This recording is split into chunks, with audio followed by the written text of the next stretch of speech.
ஒருத்தன் என்ன பண்ணாங்க, சூஃபி ஞானியை பார்க்குறதுக்காக ரொம்ப தூரத்துலேருந்து வந்திருந்தான். ஞானியை போய் பார்த்தான். பார்த்த உடனே ஞானி கேட்டார், நீ ரொம்ப தூரத்துலேருந்து வந்திருக்க போல இருக்கு, எதில் வந்த அப்படின்னு கேட்டார். உடனே அவன் சொன்னான், நான் ஒட்டகத்தில் தான் வந்தேன் அப்படின்னு சொன்னான்.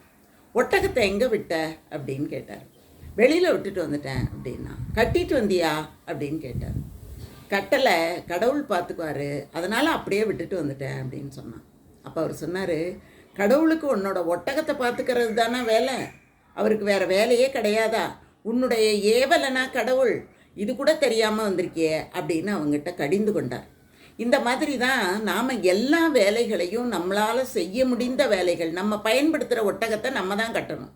அந்த மாதிரி நாம் செய்ய வேண்டிய வேலைகளை நாம் செய்யாமல் எல்லாவற்றையும் கடவுள் பார்த்துக்குவாருன்னு விடுறது அந்த அளவு சரியில்லைன்னு சூஃபி ஞானி நம்ம எல்லாருக்கும் சொல்கிறார்.